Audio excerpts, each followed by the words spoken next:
हदीस पाक में है, जिस घर में कुरान की तिलावत नहीं होती वहां मुर्दे रहते हैं। उस घर में मुर्दे रहते हैं। किसके किसके घर में मुर्दे रहते हैं उनको खुद मालूम होना चाहिए। औरतों को चाहिए कि कुरान की तिलावत करें, बच्चों को कुरान की तिलावत सिखाएं। हजरत अब्दुल्ला इब्न मसूद रज़ियल्लाहु ताला अन्हु से मुताल्लिक एक रिवायत मिलती कि जब कहत आ गया लोग परेशान थे लेकिन आप खुशहाल थे और आपके पेशानी पर जरा बराबर बल नहीं। कुछ लोगों ने पूछा, कहत साली का कुछ खौफ नहीं आपको? कहा नहीं, डर नहीं है, इसलिए कि मैंने रसूल करीम सल्लल्लाहु ताला अलैहि वसल्लम से सुना, जिसके घर में उसकी बच्चियां या बच्चे सूरह वाक़िया पढ़ते हैं वो कभी मोहताज नहीं होंगे। मैं अपनी बच्चियों को सूरह वाक़िया की तिलावत रोजाना करवाता हूं, मुझे कहत का कोई खौफ नहीं। अज़ीज़ा निगरानी वक़ार, आप भी क्या अपने बच्चों और बच्चियों को इस तरह की रूटीन में लगाते हैं? खुद को भी तो चाहिए। आज चलो कुरान उठाने में अगर तुम्हें भारी लगता है तो हर एक के मोबाइल में आ चुका है। मोबाइल तो ऐसा तुम्हारा यार है कि इससे दूर रहते नहीं हो, न सोने के वक्त, न खाने के वक्त, न तहारत में जाने के वक्त, कहीं नहीं छोड़ते उसको। इतना करीबी ये लंगोट यार है, उसके बावजूद इसके इस्तेमाल में कभी इसके नसीब में इसकी स्क्रीन पर कुरान खोलना नहीं आता।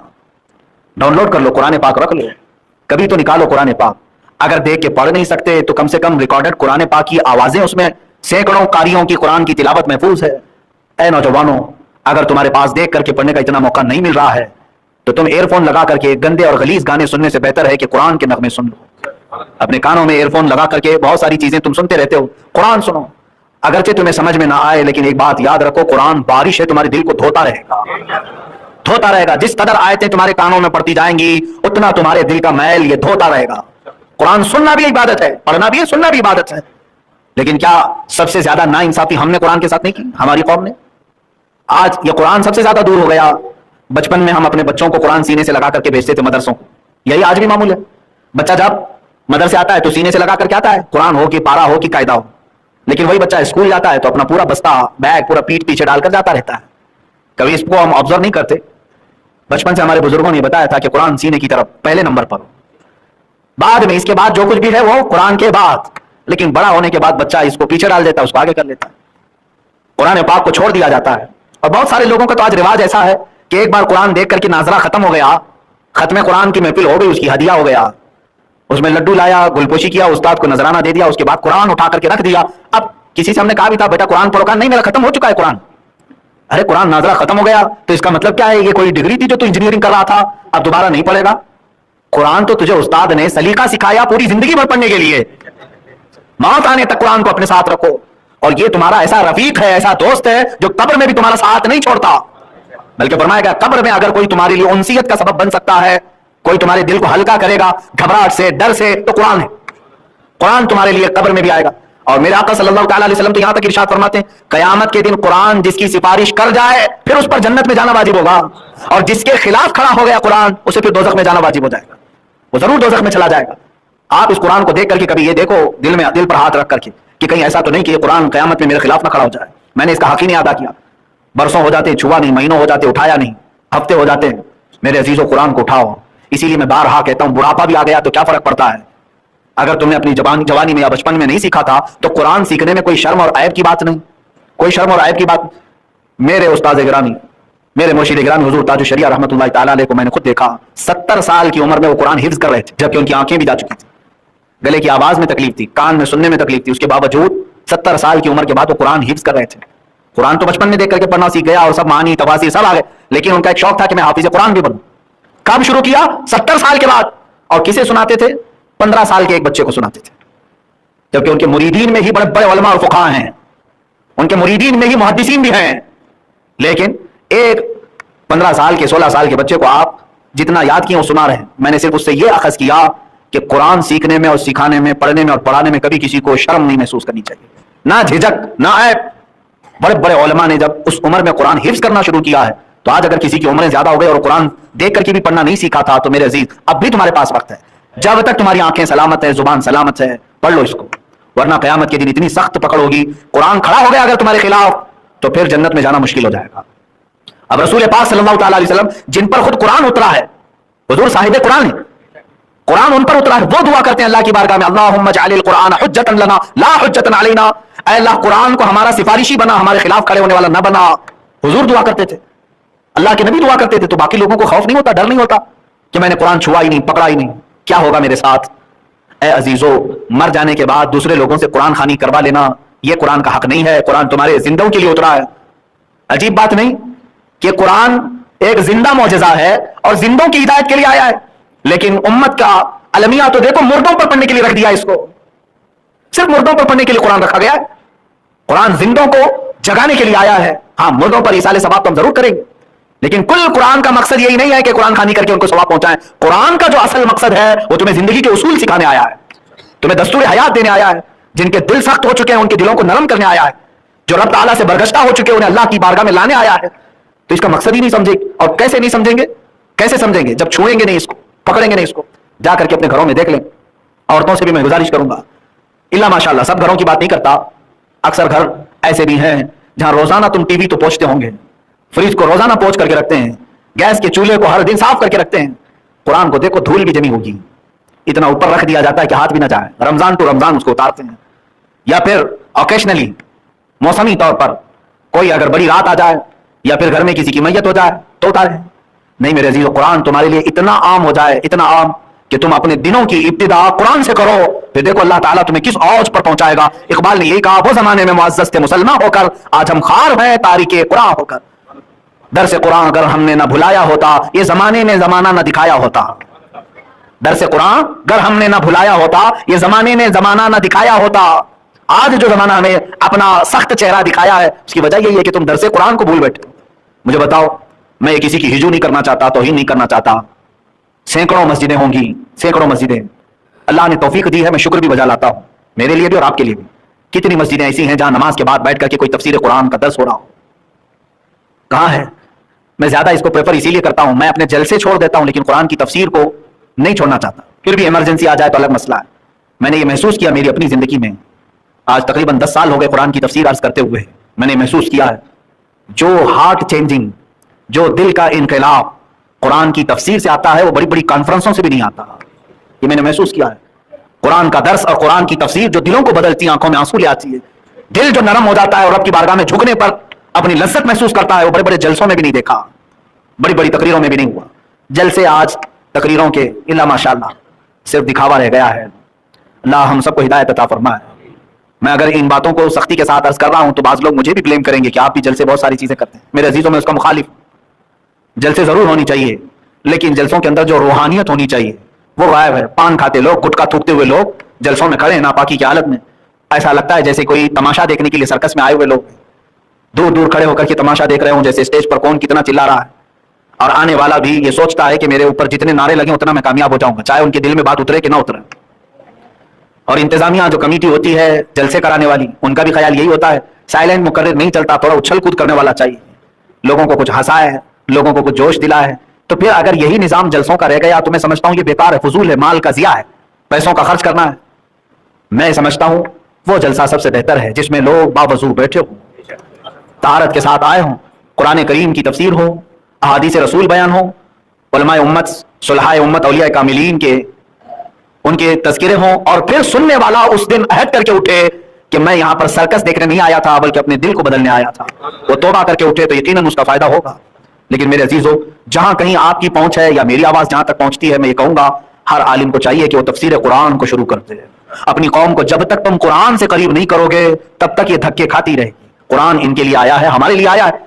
दर से कुरान अगर हमने ना भुलाया होता, ये जमाने ने जमाना ना दिखाया होता। फिर से वापस आ जाओ, और पी करके भी आते हैं लोग, मुआज़ल्लाह रब्बिल आलमीन। ये धक्के नहीं है तो और क्या है? कुरान को अगर छोड़ोगे और इससे दूर होगे तो इसी तरह जिल्लत उठानी पड़ेगी। आज कुरान कज़ा और कदर के भी मामलात में मुकम्मल दस्तूर है। तुम्हारे घरेलू मामलात कैसे हल होंगे ये भी कुरान में मौजूद है कि नहीं?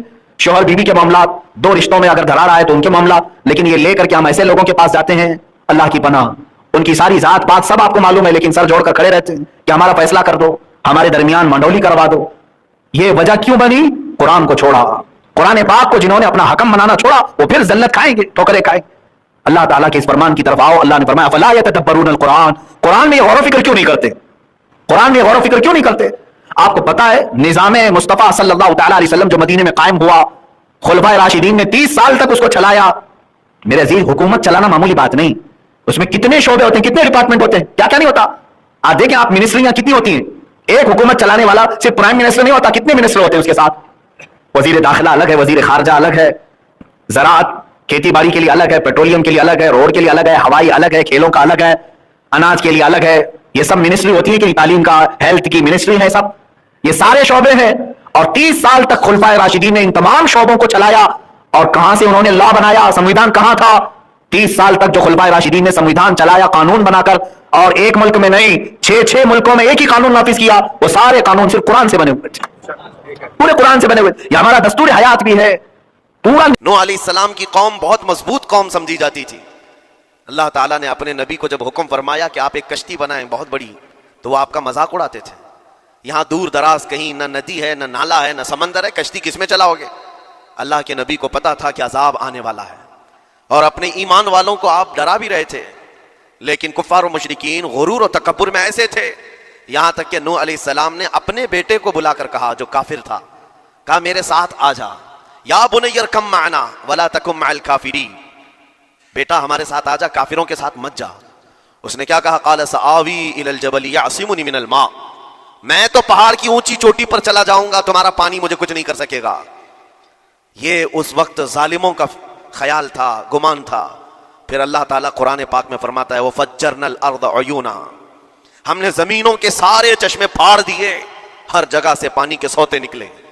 और फिर आसमान के सारे दरवाजे खोल दिए, फफतहना अबवाब अस्समाई बिमाइन मुनहमिर, अल्लाह फरमाता है आसमान के सारे दरवाजे पानी के खोल दिए, आसमानों से पानी और जमीनों से पानी। फल्तक़ल माउ अला अम्रिन क़द क़ुदिर, सूरह कमर की आयतें हैं। रब ताला फरमाता है पानी इतना बढ़ गया कि जो रब तबारक व तआला की तय की हुई मुअय्यना निशानी थी, वहां तक जाकर पानी मिल गया। रूए जमीन पर कोई बाकी न रहा सिवाय हजरत नूह अलैहिस्सलाम की कश्ती के, कोई नहीं बाकी रहा।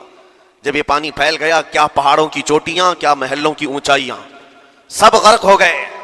और वो जबाबिरा, वो कुव्वत के बादशाह जो कहते थे हमारा कोई कुछ नहीं बिगाड़ सकेगा, सड़ गए पानियों में। सिर्फ पानी अल्लाह ताला भेज दे तो इंसान उसे रोक नहीं सकता, अजाब इलाही को कैसे रोक सकेगा? दूसरी घमंडी कौम, गुरूर में मुब्तला कौम थी हजरत लूत अलैहिस्सलाम की कौम, जो बदकारियों में मुलविस थे। अल्लाह का जब अजाब आया तो कुरान पाक में रब ताला फरमाता है, वामतरना अलैहिम हिजारतम मिन सिजील, नोकेले पत्थरों की हमने उन पर बारिश की। फजअलना आलियहा साफिलहा, उनकी ऊंचाइयों को उठा करके नीचे पलट दिया गया। जमीन को फरिश्तों ने ऊपर तक उठाया और उसके बाद पलट दिया। ये पूरी बस्ती गर्क हो गई, खत्म हो गई। ये बस्ती भी वही थी जिसको हजरत लूत अलैहिस्सलाम बार बार तंबीह करते थे कि जुल्म से बचो, जुल्म से बचो। जुल्म अल्लाह के अजाब को दावत देता है, लेकिन वो मजाक उड़ाते थे। और जब हिलाक व बर्बाद हो गए, खत्म हो गए, उनकी निशानियां भी बाकी नहीं रही। वो पत्थरों की बारिशें कहां हुई थी वल्लाहु आलम। लेकिन मेरे अजीजों, हमने देखा है जहां ये कौम आबाद थी, उस इलाके को आज बताया जाता है वो जॉर्डन का इलाका था, बहरे मुर्दार, जहां पर आज बाकी है डेड सी। मैं खुद सफर पर देखा, जॉर्डन की एक सरजमीन पर गाड़ी चलती जा रही है और काले काले पत्थर, जहां तक नजर करो सिर्फ पत्थर ही पत्थर हैं, बहुत नोकीले। ऐसे पत्थर मैंने दुनिया में दूसरी जगहों पर नहीं देखा। आज भी उसी तरह से बाकी तकरीबन 100 किलोमीटर 150 किलोमीटर तक सिर्फ पत्थर ही है। बीच में सिर्फ एक रोड जाता है, उसके बाद ना कोई दरख्त दिखता है, ना कोई इमारत है, ना कोई पहाड़ है, सिर्फ पत्थर, पत्थरों का सहरा है। आज की इस सदी में देख करके उन पत्थरों को हैबत तारी हो जाती है। जिस वक्त वो बरसे होंगे उनकी हालत क्या होगी। और मैं ये नहीं कहता बिज़्ज़त कि ये वही पत्थर हैं जो बरसे थे, वल्लाहु आलम। लेकिन मेरे अजीजों, निशानियां आज भी अज़ाब इलाही की मौजूद हैं। तीसरी कौम थी कौम शुआइब और कौम सालेह अलैहिस्सलाम। ये दोनों कौमों के बारे में जिक्र करता हूं। हजरत शुआइब अलैहिस्सलाम की कौम सिर्फ नाप तोल में कमी करती और कुफ्र शिर्क भी करते। शुआइब अलैहिस्सलाम उनको रोकते तो वो उनका भी मजाक उड़ाते। और जब अज़ाब इलाही के आने की बात किया तो जानते हैं क्या कहा उन्होंने? ये वो कौम थी जो पत्थरों को तराश करके घर बना लेते थे। यानी पूरे के पूरे पहाड़ को, पत्थरों का जो पहाड़ होता है उसको तराशते थे, और एक आदमी का एक घर एक पहाड़। आज के दौर में सारी बिल्डोजर मिल करके नहीं कर पाए, मशीनें मिलकर ना कर पाए। वो उस वक्त के लोग भारी भरकम थे, जसामत वाले थे, ताकत वाले थे। जब वो अपने रहने के लिए एक पहाड़ को तराश सकते थे, 4000 साल पहले की बात कर रहा हूं, उस वक्त मेरे ख्याल से वो अपने जमाने के सबसे बड़े मॉडर्न लोग या तरक्की याफ्ता लोग कहलाते होंगे, सबसे ज्यादा तरक्की याफ्ता कहलाते होंगे। जैसे आज लोगों को लगता है रशिया और अमेरिका बहुत पहुंचे हुए हैं टेक्नोलॉजी में, उस दौर के वो लोग सबसे बड़ी ताकत के रखने वाले थे। जब हजरत शुआइब अलैहिस्सलाम ने उनको अल्लाह के अजाब से डराया तो क्या कहते थे? अजाब वही ना जो नूह अलैहिस्सलाम की कौम में आया था, बारिश आ गई थी, जमीन से पानी निकल गया था तो पानी बहुत हो गया था। या फिर वो जो लूत अलैहिस्सलाम की कौम पर आया, पत्थरों की बारिश, या फिर हवाओं का अजाब। अगर ये तीनों भी आए तब भी हमारे इन पहाड़ों के घरों को नुकसान नहीं कर सकेंगे। उनका इतना गुरूर था। अगर पानी भी आ जाए समंदरों का, या हवा भी तेज चले, या पत्थरों की बारिश हो, हम तो बहुत महफूज किलों में हैं। अंदाजा करो मेरे अजीजों, 3000 4000 साल के बाद आज तक मदाइन सालेह और अल औला सिटी नाम से सऊदी में मौजूद है, अभी तक वो घर मौजूद हैं। तो उस जमाने में कितने मजबूत रहे होंगे, पता नहीं 3000 सालों में कितने तूफान आए, कितने सैलाब आए, लेकिन अभी तक वो पहाड़ों के घर मौजूद हैं।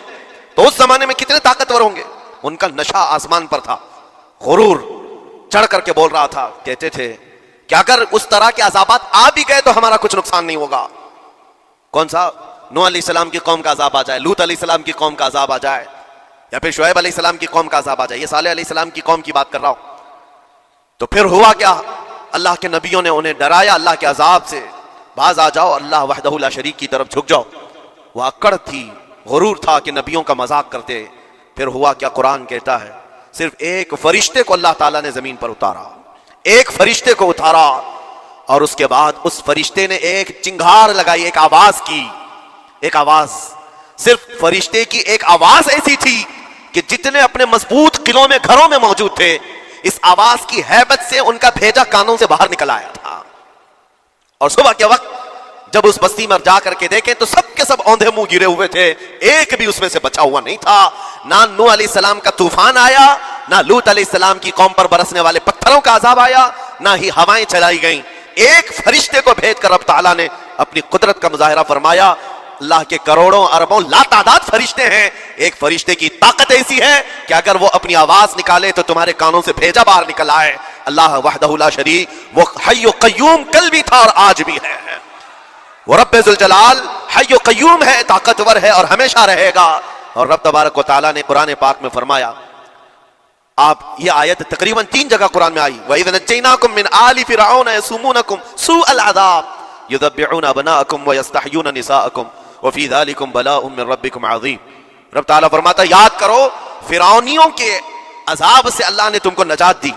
ये बनी इसराइल को कहा जा रहा है कि फिरौनियों के अजाब से, कि फिरौन और उसके लश्करी इस कदर सख्त सजाएं देते थे मूसा अलैहिस्सलाम की कौम पर, ईमान वालों पर, बनी इसराइल पर। अल्लाह फरमाता उनसे नजात दिया रब ताला ने, लेकिन वो करते क्या थे? बनी इसराइल में एक भी बच्चा पैदा हो जाए उसे ज़बह कर देते थे।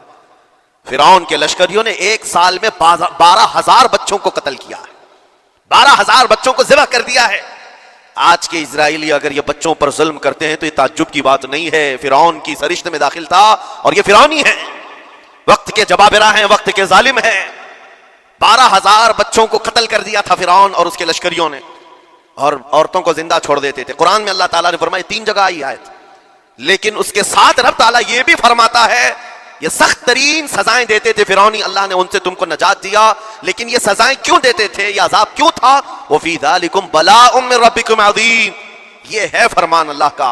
यहां मैं ये टुकड़ा अगर बयान कर दूं तो आज आपके दिलों के अंदर एक यकीन पैदा हो जाएगा आज के हालात के मुताबिक फिरौनियों का इस कदर सख्त अजाब क्यों था। रब ताला फरमाता है, ऐ मोमिनो, इन तमाम मामलात में अल्लाह की तरफ से तुम्हारे लिए बड़ा इम्तिहान था। ये इम्तिहान था और वह इम्तिहान आज भी है और हर जमाने में रहेगा। सतीजा कार रहा है अजल से ता इमरोज, शरारे बू लहबी से चरागे मुस्तफवी।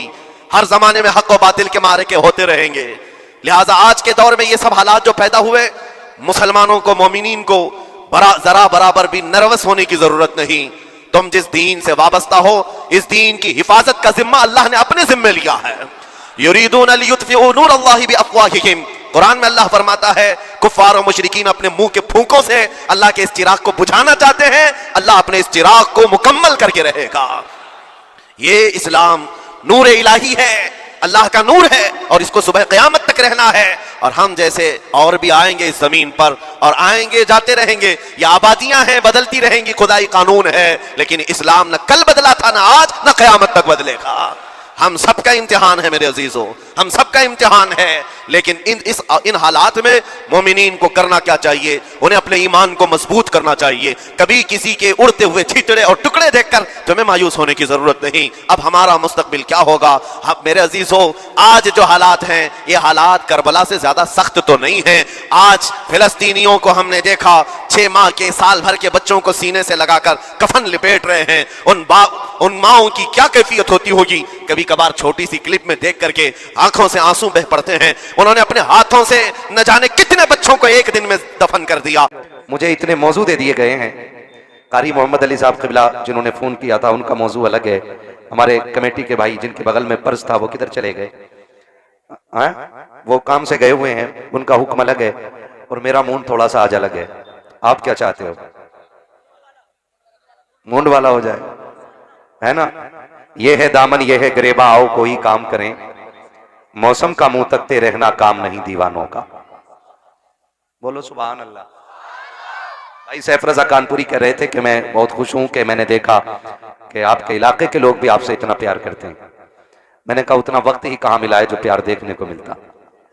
यकीन करें, मुझे नाज है अपने इलाके पे और मुझे फख्र है अपने इलाके पे कि आप मुझसे इतनी मोहब्बत करते हो, शायद मैं जितनी मोहब्बत के लायक भी ना हूं। खुदा करे कि ये मोहब्बतें बरकरार रहें और ये रिश्ते यूं ही दायमी चलते रहें। कह दो आमीन। हाँ, जलसा पहली बार हो रहा है कि हुआ है पहले भी? हर साल होता ना? कै साल से हो रहा है? जमाना हो गया। हमारे चचा कह रहे हैं बैठे हुए जमाना हो गया है जलसा होते हुए, और खुदा करे कि कयामत तक यूं ही हुजूर के नाम का जलसा होता रहे। इसीलिए तो सुन्नी तड़प के कहते हैं कि नात खानी मौत भी हमसे छुड़ा सकती नहीं, कब्र में भी मुस्तफा के गीत गाते जाएंगे, कब्र में भी मुस्तफा के गीत गाते जाएंगे। नौजवानों, इतनी अच्छी महफिल मिली है, इतने सारे लोग मिले हैं, तो बड़ी जरूरी बात कर जाऊं। ये मिंबर पे जितनी अजीम शख्सियतें बैठी हैं, हर शख्सियत इस अहमियत और अजमत की हामिल है कि उसका नाम अबेज़र से लिखा जाए। ये अलग बात है कि कोई इसमें हमारा चचा लगता होगा, कोई दादा लगता होगा, कोई ताऊ लगता होगा, तो हम कहते हैं अरे क्या हुआ, घर के ही तो हैं। आपसे मेरी इतनी गुजारिश है कि इस जमात की जितनी ज्यादा हो सके उतनी ज्यादा से ज्यादा इज्जत किया करें, इसलिए कि जितनी उलमा की इज्जत करेंगे अल्लाह उतना की रिस्क में बरकतें अता फरमाएगा। और अगर यकीन ना हो तो हर बस्ती में 1-2 घर ऐसे जरूर होते हैं जो उलमा के लिए हर वक्त दरवाजा खुला रखते हैं, और कितने ऐसे होते हैं जो कहते हैं मौलाना कभी कोई परेशानी हो बच्चा भेज देना, टाइम कोई सा भी हो, भूख लगी हो, जरूरत हो, भेज देना, दरवाजा खुला रहेगा। चाहो उन घरों में जाके तलाशी लो कि उन घर के घर वाले लोग कैसे रहते हैं। खुदा की कसम, ये वो घर होते हैं कि जिनमें न दुख होती है, न आफतें होती हैं, न परेशानियां हुआ करती हैं। क्यों? क्योंकि ये उलमा का एहतराम करने वाले लोग होते हैं। ये को थोड़ा कम कर दो भाई इसका। अगर आप भी ये चाहते हैं, आप भी अगर ये चाहते हैं कि बरकतें आपके घर में आए, रहमतें नाजिल हो, तो अपने उलमा का एहतराम करें, अपने उलमा का एहतराम करें, और खास करके अपने दस्तरखान वसी कर दें। आज हर बंदा मारा मारा फिर रहा है और सभी का एक दर्द है कि बरकत क्यों नहीं हो रही है। कोई मुंबई से फोन करके कह रहा अच्छी कमाई है लेकिन पैसा रुकता ही नहीं। कोई कह रहा मैं 24 घंटे गाड़ी पे रहता हूं लेकिन जब उतर के हिसाब होता तो पैसा 0-0 होता है। कोई कहता दुकान अच्छी चलती है लेकिन फिर जब हिसाब लगाया जाता है तो रिजल्ट कैसा आता है? अगर मुझे 100 ग्राम पसीना आए ना तो 10 ग्राम आपको भी आना चाहिए। क्यों भैया, तुम तो गांव के हो हमारे, हाँ तुम्हें तो साथ देना पड़ेगा। ठीक है, मुस्तफा भाई हमारे गांव के हैं तो बड़ी मोहब्बत रखते हैं, इलाके में कहीं भी होना तो पता चल जाए तो आ जाते हैं, है ना। तो आप मेरा साथ दें, कम से कम 1 ग्राम पसीना बहाना है आपको, ठीक है ना। उंगली कटा के शहीदों में नाम लिखा लो, इसे ही कहते हैं, ठीक है ना। मैं क्या कह रहा था अभी आपसे, अगर हर शख्स की कंडीशन यही है कि सारे रोजगार के लिए रो रहे हैं, एक वजीफा आपको शायद कोई डोरी में बांध के दे, कोई वजीफा आपको शायद तावीज के जरिए दे, मगर एक वजीफा मैं आपको अमल के जरिए देना चाहता हूं। अपने दस्तरखान पर रोज किसी ना किसी को खाना खिलाया करो। क्या करना है?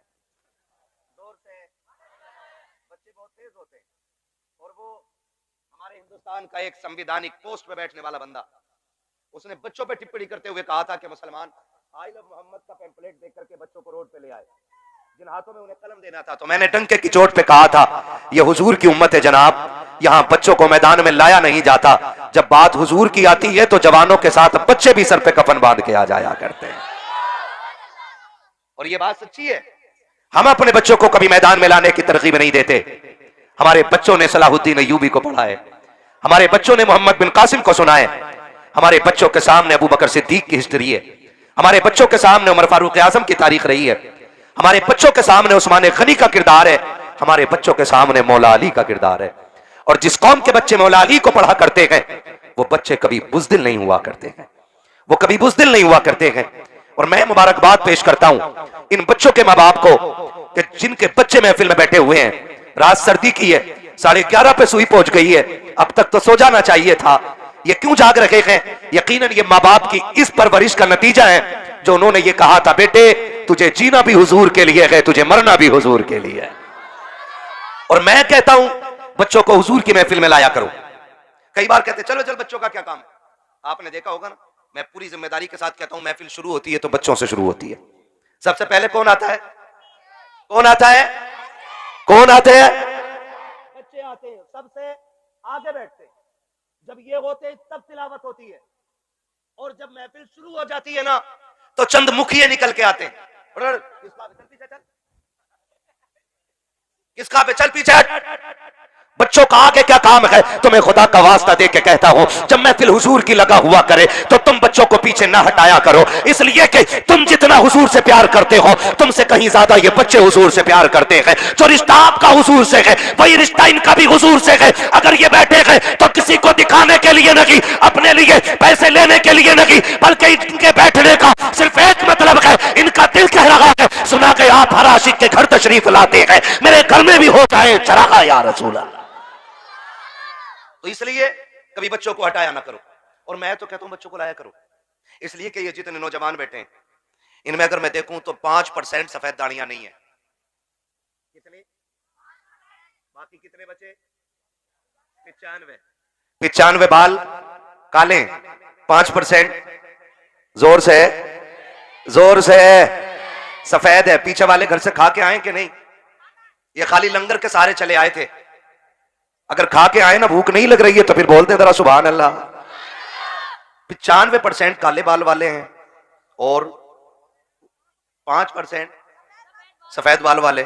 लोग कहते हैं जवान दीन से दूर हो रहा है, परसेंटेज मिला लो। देखो महफिल में जवान ज्यादा हैं कि बूढ़े ज्यादा हैं? कौन ज्यादा है?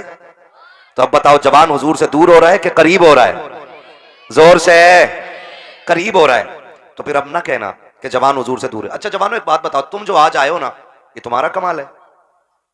बोलो किसका कमाल है? हुजूर का कमाल है बेटे, मेरा नहीं। मेरे जैसे तो कयामत तक कितने आएंगे और दफन हो जाएंगे, लेकिन आखिर में जो आएगा उसको भी यही कहना पड़ेगा कि जिंदगी खत्म हुई और कलम सूख गए, तेरे औसाफ का एक बाप भी पूरा ना हुआ। यह हर आखिर में आने वाले को यह कहना पड़ेगा। आप जो आके बैठे हो ना, ये मां बाप की अच्छी परवरिश का नतीजा है। अगर मां बाप अच्छी परवरिश करते हैं ना तब बेटे दीनदार बना करते हैं। हर बेटा दीनदार नहीं होता है, बल्कि अच्छे मां बाप की अच्छी औलाद दीनदार होती है। आप जो यहां बैठे हो ना, ये मां की उस गुट्टी का सवाल, उस गुट्टी का असर है जो उसने ये कह के पिलाई थी कि मैं सो जाऊं या मुस्तफा कहते कहते कुले आंख सल्ले,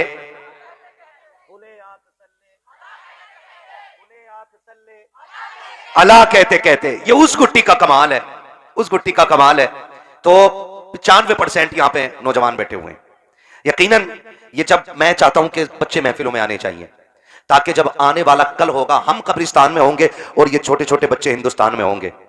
और फिर जब शहीद आजम कॉन्फ्रेंस मनाई जाएगी और कोई नजद की बदमाश औलाद आके कहेगा कि शहीद आजम कॉन्फ्रेंस करने की जरूरत क्या है, वो तो 2 शहजादों की जंग थी, उनके लिए ये महफिल सजाने की जरूरत क्या है, तो बच्चे थप्पड़ मार के कहेंगे मुंह बंद कर, हम तो बचपन से करबला वाले हुसैन की महफिल सुनते चले आ रहे हैं। इसलिए बच्चों को महफिलों में लाना जरूरी है। लाएंगे इंशाल्लाह। और चच्चा लोगों से गुजारिश है, हटाना मत बच्चों को, भगाना मत, जहां जगह मिल जाया करे वहां बैठ जाया करो। आपसे बस ये कहने के लिए मैं बैठा हूं कि दौर बड़ा नाजुक है। इतना नाजुक दौर है कि सारी कुफ्र की ताकतों ने हमें चारों तरफ से घेर रखा है। एक एक जवान मेरी बात बहुत गौर से सुने। मैं यहां चटकुले सुनाने नहीं आया, मैं यहां अखबारबाजी करने नहीं आया, चंद जरूरी बातें।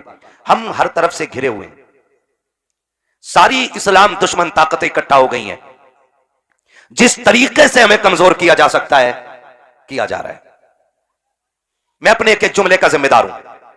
नौजवानों, हमें भड़काया जाता है, हमें रोड पे लाया जाता है, हमारे जज्बात के साथ वो खेल खेला जाता है कि ये बेवकूफी करके निकले और हम इन्हें निशाना बनाएं। मेरी बात बहुत गौर से सुनिएगा। हमारे लिए जाल बिछाए जाते हैं और उसमें हम फंस जाते हैं और फिर उसके बाद दुनिया को तमाशा दिखाया जाता है। मेरी आपसे बस इतनी गुजारिश है, किसी भी मसले को लेकर के आप उस वक्त तक रोड पे ना उतरें जब तक आपके साथ आपके कायद की कयादत ना हो। बहुत गौर से मेरी बात सुनिएगा। आप उस वक्त तक रोड पे ना उतरें जब तक आपके साथ आपके कायद की कयादत ना हो, जब तक आपके साथ आपका कोई रहबर ना हो, जब तक आपके साथ आपका कोई रहनुमा ना हो, वरना कुत्तों की तरह मारे जाओगे और कोई हाल और पुरसाने हाल वाला नहीं मिलता है। फिर जमाने ठट्टे लगाते हैं, दुनिया हंसती है। अगर कोई आके ये कहे नहीं घर में बैठना हराम है, निकलो रोड पे, तो उनके लिए कह देना इस्लाम के दामन में किसी चीज की कमी नहीं है। हाँ हाँ, सर कटाने का जज्बा अगर इस्लाम देता है तो सुलह हुदैबिया उठा करके देखो, दुश्मनों से सुलह का भी हौसला इस्लाम देता है। अपने आप को तबाह करने की जरूरत नहीं है। कितने बेटों के साथ जिंदगी से खेला गया है, कितने बच्चों की जिंदगी बर्बाद कर दी गई है। हमारा ना कोई कायद था ना रहनुमा था और हम बरसंगे पैर दौड़ जाते हैं। तुम्हें खुदा का वास्ता अगर निकलना हो तो पहले कायद को आवाज दो। अगर हमारा कायद आगे आ जाए तो फिर रुकने की जरूरत नहीं है। फिर ऐलान करके बता दो कि मोहम्मद से वफा तूने तो सब तेरे है, ये जगह चीज है क्या लो हो कलम तेरे। ये मेरा पहला पैगाम आपके लिए। क्या कहिए? पहला पैगाम, बिना कायद बिना रहनुमा के रोड पर बोलो नहीं निकलना है, नहीं निकलना है। सारे लोग हमें घेरे हुए हैं, हम सारे दुश्मनों के बीच में। आप देखते हो कभी खड़े हो रामपुर दोराहे के चौक में, लोगों के पेट में दर्द होता है ना? नकाब वाली औरत या टोपी वाला मर्द हो, चेक इन के नाम पे हर गाड़ी रोकी जाती है। फिर वहीं खड़े हो के आप तमाशा देखो कि जो तुम्हारे जैसे नहीं है उन्हें कोई पूछने वाला भी नहीं है। हर एतबार से निशाना बोलो हम ही हैं, निशाना हम ही हैं। हमें होश के नाखून लेने पड़ेंगे। मुझे एक बात बताओ, बाहर वाले भी दुश्मन अपने और अंदर वाले भी दुश्मन अपने। आप मुझे बताइए हम किससे लड़ें? बाहर वालों से लड़ें कि अंदर वालों से लड़ें? आपसे मेरी इतनी गुजारिश है, सफों में इतनी मजबूती पैदा कर लो कि तुम्हारी पहचान बिरादरियों और सिलसिले और शजरों के नाम पे नहीं, सिर्फ एक नाम होना चाहिए कि ये जितने बैठे हैं मोहम्मद अरबी के गुलाम बैठे हुए हैं। ये ख्याल रखिएगा। किसी कौम का एहतराम सैयद को छोड़ के इसलिए नहीं होता है कि वो आला कौम रखता है। हम किसी भी बिरादरी का बंदे का हाथ इसलिए चूम लेते हैं कि वो अगर हुजूर के दीन का वारिस होता है तो हमारे सर का ताज होता है। यही मयार होता है कि नहीं? बोलो तो फिर हमारे झगड़े काहे के? कितने झगड़े हो गए? सिलसिलों का झगड़ा, खानकाहों का झगड़ा, पीरा मुरीदी का झगड़ा, बिरादरी का झगड़ा, खानदान का झगड़ा, मैंड का झगड़ा, भाई भाई की शिरकत और बंटवारे का झगड़ा। इतने झगड़ों में हम फंसे रहते हैं। तो मैं खुदा का वास्ता देके कहता हूं, आपसे झगड़े ना कीजिएगा, आपसे झगड़े ना कीजिएगा। अगर आपके हिस्से में इतनी कम रह गई है ना अब्बा की जमीन, तो फिर भाई पे मुकदमा नहीं करना है। भाई पे मुकदमा, टेंशन हो रही है इन बातों से क्या? भाई पे मुकदमा बोले, भाई पे मुकदमा नहीं करना है। और जिसने हराम की दवा रखी है वो भी सुन ले, अगर इतनी सी तुमने हराम की दवा रखी है, अल्लाह कयामत में 7 जमीनों की मिट्टी इकट्ठी करा के गठरी बांध के सर पे रखवा के फिर कहेगा इसे लेके चल। और जब नहीं चला जाएगा ना, चोटियां इतना सुराख करती हैं तो इतनी मिट्टी निकाल देती हैं, और 7 जमीनों की इतनी मिट्टी निकाली जाए तो क्या हाल बनेगा? लेके चलेंगे हम लोग? बोलो लेके चल सकते हैं हम लोग? नहीं ना, तो फिर पीछे आग के कोड़े लेके खड़े होंगे, मारा जाएगा, चलाया जाएगा। इसलिए खुदा का वास्ता है, किसी भाई की नाजायज प्रॉपर्टी पे निगाह ना बिगाड़ना, अपने भाई के हुकूक को हराम समझ के टकार ना लेना, फ्री का समझ करके किसी की जायदाद पे कब्जा ना करना। वरना याद रखिएगा, भाई तो तुम्हें नजरअंदाज कर सकता है, भाई हो सकता है कि तुमसे कमजोर हो या शरीफ हो, तुम्हारा मुकाबला ना कर सके, लेकिन जब अल्लाह की अदालत लगेगी और जब मीजान पे अमल तोले जाएंगे, बड़े बड़ों के माथों पे पसीना आएगा, कोई बचाने वाला नसीब नहीं होगा। अगर ये चाहते हो कयामत में सुरखरू हो जाओ तो हक खा के न मरना, हक दे के मरना, ताकि तुम हक दे के जाओ तो कब्र कोई अजान ना भी पड़े फिर भी खुदा की रहमतें तुम्हारी कब्रों में उजाला करना शुरू कर। बाबा नारे तकबीर, नारे रिसालत, बस लगे आला हजरत हजरत अल्लामा मुफ्ती हम्माद रज़ा साई किबला मुरादाबादी, हुजूर अहसन मियां साई किबला जिंदाबाद जिंदाबाद। करेंगे इंशाल्लाह, वादा करते हैं इंशाल्लाह। मैं इन बच्चों से कहूंगा, मेरे बच्चे अगर गुर्बत आ जाए, मैं उन बड़ों बड़ों से क्या बात करूं जो सुनने तैयार ना हूं। मैं बच्चों को समझा रहा हूं, बेटे अगर गुर्बत आ जाए और इतने फाके हो जाएं कि भूख का नंबर आ जाए, मैं कहता हूं मर जाना किसी का छीन के चुरा के हराम का नहीं खाना। क्यों? जिस तरह गलत दवा से फसल खराब हो जाती है, उसी तरह हराम की रोजी से नस्ल खराब हो जाती है। नहीं खाएंगे ना इंशाल्लाह। अगर तुम्हें रास्ते में गिरी पड़ी चीज भी मिले ना, मस्जिद के इमाम को जाके दे दो कि यह हमें राह में मिली थी। ये किरदार पैदा करो और फिर तुम वो दौर देखोगे कि तुम सजदे करोगे, अर्शों से खुदा रिज़्क़ों के फैसले करने लग जाएगा। तंगिया यहां हो गई है, यहां तंगिया यहां पे हो गई है, मसला यहीं पे। पूरा खेत 12 बीघे का घुसेगा जाके मेड़ में, ऐसे ही कुरे देगा। अब तो ऐसी मेड़ काट रहा जी, पता ही नहीं चलता ये कटी किधर से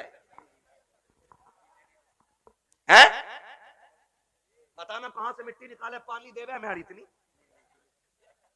हाँ, और मेड़ ऐसी कर दी ऐसे। क्यों? इसका दाव लगा इसने गिरा ली, उसका दाव लगा उसने गिरा ली, मेड़ टेढ़ी कर ली। ये कंडीशन है हमारी। ये मुझे बताओ, बरकत मैंड से होती है कि खुदा के करम से? जोर से।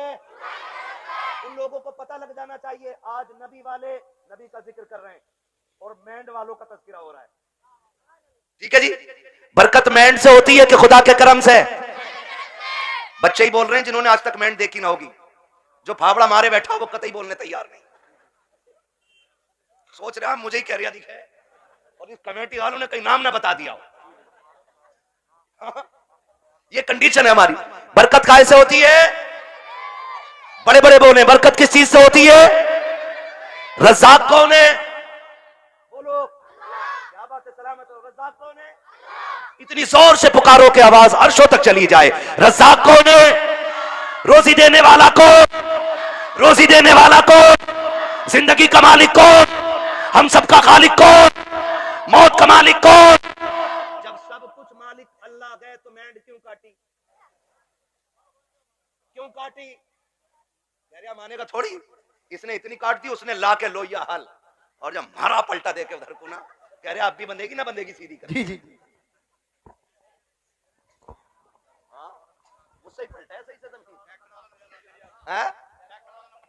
ट्रैक्टर वाला नाम दे रहा। सुन भाई कलुआ, बूढ़ू बुड्ढू, ट्रैक्टर सही से चलाया कर।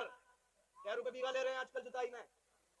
जल्दी से 300 रुपए बीघा ले रहा है। 300 रुपए बीघा के चक्कर में, प्रधान को खुश करने के चक्कर में दूसरे की मेंढ न काटना, वरना जिस दिन अल्लाह मौत का जेवर तेरे गले में लटकाएगा और तुझे कफन पहना करके कब्रिस्तान लाया जाएगा, दुनिया की रस्मों की तरह तेरा बेटा भी कब्र पे खड़ा होगा और खड़े होकर के कहेगा मेरे अब्बा पे किसी का हक हो तो माफ कर देना। तेरे बेटे के चीखने से अब तेरी डायरी दोबारा खुलने वाली नहीं है। जब तेरा बेटा तेरी खता की माफी मांगेगा, गैब से नकीब आवाज दे के कहेगा इसका भी हिसाब किताब का रजिस्टर बंद हो चुका है, अब तेरी माफी की जरूरत नहीं है। इसका इंतजार कब्र को था, ये लोगों की जमीनें काटता रहा, आने तो दे, अब इसको मैं देखूंगा और ये मुझे देखेगा। और जब खुदा का हिसाब आएगा, कब्र में जब लट चलेगा, अल्लाह इतना मारेगा कि बचाने वाला नसीब नहीं होगा। 300 रुपए के लालच में किसी की जमीन काट के ना जा, बल्कि गरीब का भला करके चला जा, यहाँ भी तेरा भला रखेगा, जाने के बाद कब्र में भी तेरा भला होता।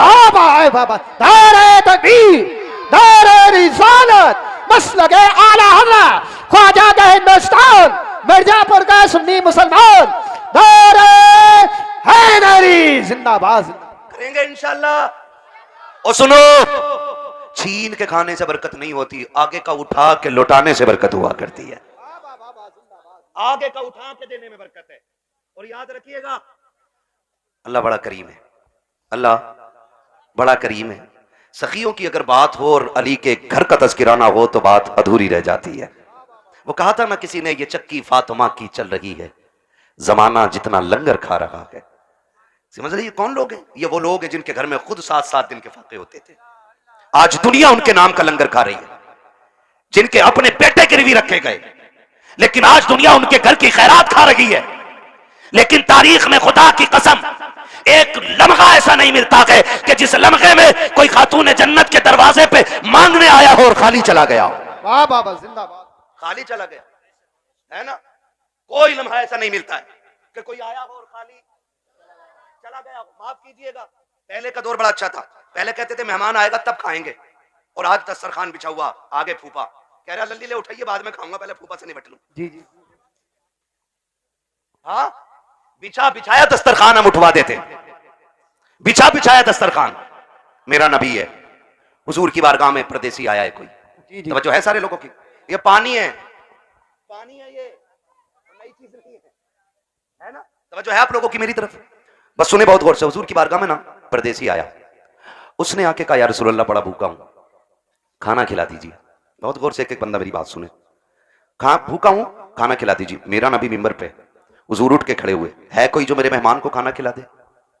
300 से ज्यादा सहाबा मस्जिद में, 300 से ज्यादा, और आका कह रहे हैं है कोई जो खिला दे?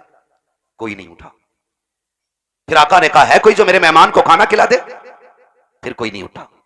जब तीसरी बार कहा कि है कोई जो मेरे मेहमान को खाना खिला दे, हजरत सलमान फारसी उठ के खड़े हो गए, या रसूल अल्लाह, आका ऐसा नहीं है कि इनके पास है और खिलाना नहीं चाह रहे, सरकार जितने मस्जिद में बैठे हुए ना आज सबके फाके, मगर हुजूर इजाजत दें तो मैं एक ऐसा घर जानता हूं जिस घर से कोई खाली नहीं लौटा है, अगर आप कहें तो मेहमान को मैं ले जाऊं। हुजूर ने सलमान फारसी का मुंह देखा, मुस्कुरा दिए, समझ गए वो घर किसी और का नहीं, मेरी बेटी फातिमा ज़हरा ही का होगा। हुजूर ने फरमाया ठीक है ले जाओ। हजरत सलमान फारसी आए, सैयद कायनात का दरवाजा खटखटाया, मंदक्कल बाप, दरवाजा किसने बजाया है? आवाज आई सलमान फारसी, चचा कैसे आना हुआ? का एक मेहमान आया है और भूखा है, किसी के पास इतना नहीं कि कोई खिला दे उसे। सैयदा तुम्हारी चौखट से कोई खाली नहीं गया है। अंदर से आवाज आई, चचा मेहमान को थोड़ा साइड कर दो ताकि घर का राज न खुलने पाए, दूर कर दो। आपने मेहमान को थोड़ा दूर किया, सैयदा ने दरवाजा खोला, का चचा झांक के देखो ना, मेरे दोनों शहजादे भूखे जमीन पे सोए हुए हैं, आज मेरे घर का फाका 2 दिन हो गया है, कुछ होता तो मैं अपने बच्चों को भी खिलाती। सलमान फारसी की गर्दन झुकी, वापस जाने लगे। जैसी वापस पलटे, कहा चचा जरा ठहरिए तो सही। कहा क्या बात चचा उदास क्यों हो? कहा उदासी की बात यह है आज नबी के शहर में कोई मेहमान भूखा सो जाएगा, इतना सुना खातून जन्नत कहती ठहरे ना चचा अभी आती हो। अंदर तशरीफ लेकर के गई, आपके जहेज में जो आपको 17 पैबंदों वाली चादर मेरे मुस्तफा ने अता की थी, उस चादर को समेट करके ला करके कहा था चचा ये लीजिएगा और जाइए, नौ यहूदी है शमोन नाम का, उसके दरवाजे पे ले जाइएगा, उसको दे करके इसके बदले में जो खरीद लाइएगा। हजरत सलमान फारसी ने चादर ली है, रोते हुए यहूदी के दरवाजे पर गए हैं, मेहमान भी साथ साथ जा रहा है। जब शमून के दरवाजे पे गए, उसने चादर हाथ में ली है और उसकी खुशबू सूंघ के कहता है ये चादर किससे लेके आए हो? इसकी खुशबू बता रही है ये किसी जन्नती खातून के सर की चादर उतर के आई। जिंदाबाद जिंदाबाद। किसकी चादर है ये? हजरत सलमान फारसी फूट के रोने लगे, कहने लगे ये उस घर की चादर है कि जिस घर की चौखट पे बेइजाजत जिब्रील भी नहीं आया करते हैं। उसने चादर को खोला, कहा किसकी चादर है? कहा ये खातून जन्नत नबी की शहजादी की चादर है। उसने इतना सुना और अपनी उस चादर को सीने से लगाया, कहा ठहरो ठहरो ठहरो। उसने चादर को रखा एक तरफ, आटा दिया, जो दिए, खाने पीने का सामान दिया, साथ चादर भी दे के कहने लगा इसे भी लेके चले जाओ। आपने चादर भी ली, सामान भी लिया। जब वापस आने लगे गए, पीछे से शमून भी दौड़ा गए। उसने दौड़ते दौड़ते कहा था खाली चादर लेके जा रहे हो, मुझे भी बदले में कुछ दे के चले जाओ। कहा तुझे क्या चाहिए? कहा मेरी किताबों ने बताया है कि जो आखिरी पैगंबर होंगे उनके घराने की शान ये होगी कि दरवाजे पे भूखा आएगा तो खाली नहीं लौटाया जाएगा, वो अपने घर के सामान बेच देंगे लेकिन आने वाले की जरूरत पूरी करेंगे। उसने कहा था मैं समझ गया जिसकी बेटी का किरदार ऐसा है वो नबी की अज़मतों के साथ दुनिया में आया हो। सुभान अल्लाह सुभान अल्लाह। अल्लाहू अकबर। ये तारीख रही है, ये तारीख रही है, खातून जन्नत ने दिया। अब वो मेहमान भी देख रहा है, वो मेहमान भी देख रहा है, मेहमान भी देख रहा। भाई जब उनके गदा भर देते हैं, शाहान जमाना की झोली, मोहताज का जब ये आलम है, मुख्तार का आलम क्या होगा। आज हमारे दस्तरखान बड़े तंग हो गए, तंग हो गए दस्तरखान। माफ कीजिएगा, रोटी खाने बैठा है, कुत्ता आ जाए, कह रहा लल्ली डंडा मार, और करवट में हो तो रोटी छोड़ के खुद ही मारता। फिर कह रहा बिस्मिल्लाह वाला बरकतिल्लाह। सुन और गौर से सुन, कुत्तों की अपनी खेती नहीं होती है, कुत्तों का अपना बिजनेस नहीं होता है। खुदा जिसके दरवाजे पे किसी को भेजता है ना, तो वह इसीलिए भेजता है कि उसको इस लायक बनाया है उसने, बेशक सुभान अल्लाह सुभान। उसको इस लायक बनाया है उसने, इसलिए आपके दरवाजे पे भेजा गया है। कुत्ते दरवाजे पे आ जाएं तो मारा ना करो। क्या चला जाएगा, आधी रोटी उठा के डाल दे, तेरी आधी रोटी से गुर्बत तो नहीं आ जाएगी, लेकिन कुत्ता आधी रोटी पे कनात कर लेगा। आधी रोटी खा के वो सब्र से बैठ जाएगा, उसको लाठी डंडे से ना मारिए। अगर मेहमान ना आ सके तो जानवरों को खिलाया करो, कुत्ते भी ना आ सके तो परिंदों को खिलाया करो, वो भी ना हो सके तो चूटियों को खिलाया करो, इसलिए कि जो तुम खाते हो वो गंदगी बनता है, और जो रब की मखलूक खाती है वो दुआएं बन के अर्शों से टकराती है, और जब दुआएं जाकर के अल्लाह के अर्श से टकराती है तो एक का रिस्क नहीं बल्कि अल्लाह 7 पुश्तों के रिस्क का इंतजाम फरमा दिया करता। सुभान अल्लाह, सुभान अल्लाह। और ये सबसे बड़ा वजीफा है, ये सबसे बड़ा वजीफा है। जान रहे हो, बारात लेके जा रहा है ना, बारात कितने चलने बारात में? बिल्कुल फुर्सत में ही है सब। 450 जिस बूथ पे वोट डाल दें उसे ही जिता दें, कहते ही है ना। 450 बारात जा रही है, तो कह रहा है बारात में, यहाँ चलिए उधर, यार हाफिज जी तुम ना होंगे ना तो बात खराब हो जाएगी यार, कंगे से कोई जानता भी ना दिखे, ये बदमाशी दिखा रहा है। और जब वलीमे की बारी आई ना अपने बाप के घर खिलाने की, कह रहा ना मैं तो गरीबों को ही खिलाऊंगा बस, एक हाफिज जी और 4 गरीब आदमी। मैंने सुन्नत अदा करी है, वो बेगैरत कल जो 400 450 लेके गया था तेरे बाप ने कमा के रख दिया था। ये कंडीशन है हमारी। निकाह इतना आसान कर दो कि कोई बेटी बेटी होने पे शर्मिंदा ना हो, इतने आसान कर दो निकाह कि कोई बेटी बाप के आके नजरें झुका के खड़ी ना हो। निकाह इतने आसान कर दो कि बेटी मुस्कुरा के कहे शुक्र हुजूर की उम्मत में पैदा हो गई हो। इतने आसान करो निकाह। लेकिन जब बारात ही 450 की हो और उसमें भी ना कौर में के अलावा कुछ ना चलेगा जी, क्यों? दाल से कैंसर हो जा है गाय का। हाँ, और वो कुत्ता कटिंग खाना देखा है? बफर गैम है तो बम्फर गैम है? अरे खड़े होकर जो खाते हैं उसे क्या कहते हैं? सुन लो भाई स्टैंडर्ड वाले सुन लो, है स्टैंडिंग। कितना अजीब दौर आ गया। जब हम छोटे थे ना, बारात में जाते थे तो एक जगह बैठा दिया जाता था, और कोई हाँ पाल पे या जमीन पे इज्जत से बैठाते थे वो लोग। एक चावल लेके आ रहा है, पीछे से बूरा लेके आ रहा है, उसके पीछे से घी लेके कोई आ रहा है, ठीक है ना, ये चलता था। फिर कोई खान चावल है, किसी के हाथ में सालन है, किसी के हाथ में पानी है, मेहमानों की तरह खिलाया जाता था। अब ना सारे तबाकों में नुकसानी कर दी बैलों की तरह, आओ और नांदों पे लग जाओ। और लोग कह रहे हैं ये स्टैंडर्ड नहीं है, ये कुत्ता कटिंग खाना है। हाँ, आओ लग जाओ। हालत देखो, कहीं नंगे पहुंच जाते हैं ना तो वो यूज एंड थ्रो, वो प्लेट जो आती है फाइबर की, गत्ते वाली जो प्लेट होती है ना, यूं टूट जाती है फाइबर वाली, उसमें चावल रख लिया। आगे देखो कोरमा, अरे कबाब, ये तो बहुत देर बाद दिखे, वो भी उसमें। क्या आगे चला, अरे शामी कबाब भी है, वो भी उसमें। और आगे देखी कोल्ड ड्रिंक, भर लिया गिलास, अब गिलास लिए घूम रहा। अब ये बता खागा कैसे है? खागा का जर्दा भी मार दें उसमें। जियो यार, सलामत रहो, बड़ी हिम्मत है भाई। हम एक दिन कोई गुलाब रेस्टोरेंट है, कौन सा है वो, बहुत बड़े वाली साइड में ना, एक दिन भाई हम उसमें हम दावत में चले गए, अल्लाह माफ करे, हमें तो रोटी हाथ में आई। हाथ क्या नहीं, हमने देखा सारे कुत्तों की तरह खा रहे हैं। मैंने कहा चलो लौट चलो, इंसानों की यहाँ गुंजाइश ही नहीं। हाँ, इंसानों एक बुड्ढे बड़े मियां को देखा, साहब भाई कोरमा प्लेट चिच्चा रही, वो लिए घूम रहा तमाम सफेद कपड़ों पे। इसके लिए मर गए हम। शादियां इतनी महंगी कर दी हैं कि आज गरीब खून के आंसू रो रहे हैं। जहेज की महंगाई कम नहीं थी कि खानों की महंगाई इतनी कर दी है। अब तो गोलगप्पे भी वहीं रखे, छोले भी हैं, कबाब भी हैं, कुछ तो ऐसे टूट पड़ते हैं जैसे मिला ही नहीं है कभी। और सच्ची बात बताऊं, ये टूटने वाले वो होते हैं जो अपने बीवी को छींचड़े फेंकने पे भी गालियां बोलते हैं। हाँ भाई, और लड़की वाले से कहते सुन हड्डी ना हो कोरमे में, क्यों बगले लेके आएगा। एक बेटी को पालने में बुढ़ापा आ जाता है बंदे पे, एक बेटी को पालने में। आज तुम फेंकते हो खाने को, आज बर्बादी कर रहे हो, आज तुम्हें किसी के बाप की इज्जत की परवाह नहीं है। कल जब तेरे आंगन में बेटी आएगी तब तुझे पता चलेगा बेटियां कितनी कीमती हुआ करती है। तूने किसी की बेटी को एक बोटी के लिए जलील कर दिया, एक रोटी के लिए जलील कर दिया। अगर बिरयानी ठंडी मिल गई, पूरी जिंदगी बेटियों को ताने दिए जाते हैं कि तेरे बाप से गर्म खाना नहीं खिलाया गया। अगर एक बाराती फाके से लौट जाए तो गालियां दी जाती है कि तेरे बाप से मेहमानों को रोटी नहीं खिलाई गई। और बेटियों वालों, अगर बेटे वाला ताना दे, गर्दन मत झुकाना, गिरबान पकड़ के पूछना, बता तूने किस नबी का कलमा पढ़ा है? क्या तेरा नबी है, क्या तेरा भी वो रसूल है जो मेरा रसूल है, क्या तेरा भी वो दीन है जो मेरा दीन है? अगर कहे हाँ तो बता कि नबी ने फातिमा की बारात में कितने खाने खिलाए थे? बाबा जिंदाबाद। पूछ जाकर के गरेबान पकड़ के। हद हो गई है। जिसका बस नहीं चलता बेटी के बाप पे दबाना शुरू कर देता।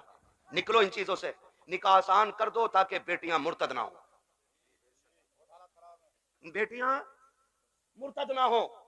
जिसकी भाग जाती है वो कहता जी मेरा उससे मतलब ही नहीं। और पहले अगर किसी लड़के ने, किसी बंदे ने उसकी बेटी को किसी गैर के साथ किसी होटल में या किसी कैफे में देखी और बता दिया तुम्हारी बेटी फला जगह देखी, कह रहे उड़ा रहे हो, मेरी बेटी को उड़ा रहे हो। खून के आंसू रोना पड़ रहा है आज, खून के आंसू। एआई पे जाके पता करो 2021 से अब तक कितनी लड़कियां गायब हुई हैं। 13 लाख लड़कियों का आंकड़ा दे रहा है एआई। कितनी 13 लाख लड़कियां, बच्चियां। कंडीशन कितनी नाजुक हो गई है पता है आपको? मरा जा रहे, आप भी कह रहे हैं पलट ही लूंगा, और लेकर 8 दिन बाद कह रहे हैं बिकवा दी यार, तुम्हारे ताल्लुकात में तो अच्छे लोग होंगे, चला क्यों नहीं रखा? तेल बहुत खा रही है। क्यों? तुझसे इसमें तेल नहीं पड़ रहा? और बेटी के बाप ने अपना खून निचोड़ के तुझे दे दिया। कह रहा बिकवा तो पलट इसकी जगह बोलूंगा मैं। स्प्लेंडर भी ज्यादा खा रही है, वो जो आ रही है बैटरी वाली। हाँ, और बुड्ढो अब्बा से गुजारिश करूंगा, ये बुड्ढे अब्बा जो होते हैं ना लिस्ट लिए घूम रहे आप बेटे की बारात में, कह रहे ये सारी चीजें होनी चाहिए, सारी चीजें। कह रहे बुलेट ये वाली हो, बेड ये वाला हो, सोफा ये वाला हो। और बुड्ढे की कंडीशन ये है कि एक दिन भी लल्ला इसे बेड पे लेटन नहीं देगा। और मरा जा रहा है, पिलाई 3 फुट से कम ना हो, 3 इंची वाली पिलाई चाहिए। और फिर कह रहा देखो जैद जो उठा रहे ना, उनसे कह रहा बेड हल्का है भारी है भाई, ऐसा लग रहा है इसके बाप ने बनवा के रख दिया है, हल्का है भारी। निकलो यार इन चीजों से, कब तक? बताओ मुझे एक बात बताओ, बेड घुनेगा कि नहीं? गाड़ी खराब होगी कि नहीं? बोलो, जहेज खत्म होगा कि नहीं? तो फिर ऐसी चीज के लिए क्या मरना जो खत्म होने वाली चीज है। और बेटियों से भी गुजारिश करूंगा, ये जो मुखिया की बेटी को देख के अपने अब्बा से कह रही अब्बा 12 फीट वाला ही फर्नीचर बनवाइयो मेरे कमरे में भी। बेटियों से मेरी गुजारिश है, कभी अपने बाप से फरमाइश ना करना। और लड़कों से गुजारिश है जो बाप से दगा करके तुमसे शादी करे उससे कभी निकाह ना करना, इसलिए कि जो बाप को छोड़ सकती है जहर देके वो तुझे भी मार सकती है। ये याद रखना। हाँ, 1.5 घंटा हजरत नाली पे बैठ कर फोन पे बात करके कह रहे अब्बा जैसी मैंने देखी है तुम 7 साल में नहीं देख पाओगे। ये कंडीशन है हमारी है? आप अंदाजा लगाइए ना मेरी बात जो मैं कह रहा हूं। हाँ, इमाम साहब फजर में 2 रुकू पढ़ दे 1 रकात में, कह रहा लो कल से आना ही ना हमें भी। कह रहा टांगे पत्ती आ गई, 2 रुकू में टांगे पत्ती आ जाती हैं। और 1.5 घंटा नाली पे खड़े होकर मच्छर काट रहे, डेंगू बन गया, खून ही नहीं हट रहा कान पे से। ये आशिक नहीं होते, ये मलेरिया की औलाद लवेरिया होते हैं। आपसे मेरी गुजारिश है, वो बच्ची हमारी नस्ल को अच्छा बना ही नहीं सकती है कि जो अपने मां बाप से गद्दारी करके हमारे घर में आई होगी। ये याद रखिएगा। और बेटियों से कहना चाहता हूं सुनो, ऐसे भी होते हैं छपरी, 3 महीने मुंबई में काम करके बाल यहां को लटका के और कड़ा पहन के बुंदे लटका के और यूं चल रहा यूं। धब्बा नहीं लगने दे रहा यहां को, धब्बा लड़कियों को बहका रहे कि हम इतना पैसा कमाते हैं, लड़कियां लालच में आ जाती हैं, जी सोने वाला है गाड़ी वाला है। मेरी बेटी हाथ जोड़ के कहता हूं खुदा की कसम, अगर 7 जमीन की दौलत उठा करके एक पल्ले में रख दिया जाए, चांद सूरज को उतार करके उसी दौलत के साथ रख दिया जाए, ये सारी कायनात की दौलत मिलके तेरी इज्जत के एक लम्हे के बराबर नहीं हो सकती है। जो इज्जत तुझे खुदा ने अता की है, जो इज्जतें तुझे मुस्तफा ने दी है, दुनिया अगर दौलत का लालच दे तो टूक देना, कह देना तेरी दौलत तेरी मोहब्बत मेरे बाप की मोहब्बत से ज्यादा नहीं हो सकती है। बाबा नारे तकबीर, नारे रिसालत, बस लगे आला हजरत हजरत अल्लामा मुफ्ती हम्माद साई किबला उलमाए अहले सुन्नत जिंदाबाद जिंदाबाद। तवज्जो है सारे लोगों की। ओ भाई बेटियों से एक बात कहूंगा, बहुत गौर से मेरी बात बेटियां सुन लें। हमारी मर्जी है हमारा निकाह, इस्लाम ने तुझे हक दिया है निकाह का, मर्जी का भी हक दिया है, लेकिन किसी किताब में यह नहीं लिखा है कि बाप और भाई की दस्तार और पगड़ी पे जूते मार के तू घर से निकले। इस्लाम ने तुझे इसकी इजाजत बिल्कुल नहीं दी है। हाँ वो है ना तेरे लिए इख्तियार। निकाह उस वक्त तक नहीं होगा जब तक तेरी मर्जी शामिल नहीं होगी। ये दिया ना इस्लाम ने तुझे यार, तेरी मर्जी के बगैर निकाह बोलो नहीं हो सकता है। यह हक है तुझे इस्लाम ने दिया। लेकिन ये कौन सी बात हो गई, तुम मानो ना मानो मुझे निकाह उससे ही करना है, निकाह उससे ही करना है। मेरी बेटी सुन, जब भी तेरा दिमाग डाइवर्ट हो, तेरा जहन बदले, कभी तेरा ख्याल गलत हो, मां बाप को धोखा देने का ख्याल हो ना, एक बात याद रखना कि तेरे बाप का कितना एहसान है तुझ पे। बस इतना सोच लेना कितना एहसान है। मैं उसकी 18 साल की मजदूरी की बात नहीं कर रहा हूं, मैं 20 साल तेरे लिए जो धक्के उसने मार्केट में खाए, मैं उसकी भी बात नहीं करता। मैं सिर्फ उस लम्हे की बात करता हूं कि जब तू मां के शिकम में थी, चचा को पता चला बेटी होने वाली है, बच्चा आने वाला है। चचा ने कहा जी 1 क्विंटल लड्डू बन जाने चाहिए। बनते हैं कि नहीं? 1 क्विंटल लड्डू बन जाने चाहिए। दादा ने कहा सोम पपड़ी से नीचे मीठा नहीं बटेगा। मां हॉस्पिटल में गई, रात को 1 बजे कॉल आया, डॉक्टर ने कहा मुबारक हो तुम्हारे घर में बेटी आई है। चचा जहां था वहीं गिर गया। सुन मेरी बेटी, दादा की सांसें रुक गई और दादा बिस्तर पे लेट के कहता है मुझे वारिस चाहिए था, बेटी नहीं। चचा के पास मीठे वाले का फोन आया, मीठा नहीं लेना है, मीठा नहीं लेना है। तो उसने कहा नहीं, बेच दे अपना मीठा। का ऑर्डर तो किया था ना? कहा ऑर्डर तो किया था। का फिर लेगा क्यों नहीं? का बेटा होता तो मीठा बांटता, बेटी आई है इसलिए मीठा नहीं चाहिए। अब सुन बेटी, सब तुझसे मुंह मोड़ चुके हैं। तेरा आना दादा को भी अच्छा नहीं लगा, तेरा आना दादी को भी अच्छा नहीं लगा, तेरे चचा को भी अच्छा नहीं लगा, तेरी फूफियों को अच्छा नहीं लगा, तेरे फूफाओं को अच्छा नहीं लगा, सारे मुंह मोड़ के बैठे गए। लेकिन जब हॉस्पिटल के बाहर तेरा बाप खड़ा था, डॉक्टर के जरिए खबर दी गई कि बेटी आ गई है, इसने एक लम्हा कदम नहीं रोके थे, एक लम्हे के लिए इसने नजरें नहीं बिगाड़ी थी, बल्कि रफ्तार से अंदर गया था। और जिसे दुनिया ने ठुकराया था, उसी बेटी को बाजू बढ़ा के इसने गोद में उठा के कहा था मालिक दुनिया जो चाहे सोचे, मैं तेरा शुक्र अदा करता हूं। बेटा नहीं आया तो क्या आया, तेरे कलम से मेरे घर में तेरी रहमतें आ गई हैं। जिंदाबाद जिंदाबाद जिंदाबाद, सुभान अल्लाह। ए मेरी बेटी, जब तुझे कोई नहीं अपना रहा था तब बाप ने अपनाया था, वरना फेंक देता वो भी किसी कचड़े के ढेर पे। कौन था उसे रोकने वाला? आज उसी का मुंह काला करके भाग जाती हो, आज उसी के मुंह पे कलंक पोत के कहती हो कि मैं एक होशियार बच्ची हूं, मैं समझदार बच्ची हूं। सारी दुनिया की औरतों की अक्ल एक पल्ले में, नबी की फातिमा जहरा की अक्ल दूसरे पल्ले में रखो। सुभान अल्लाह। फिर कायनात की औरतों की सारी अक्लें खातून जन्नत की अक्ल की बराबरी नहीं कर सकती हैं।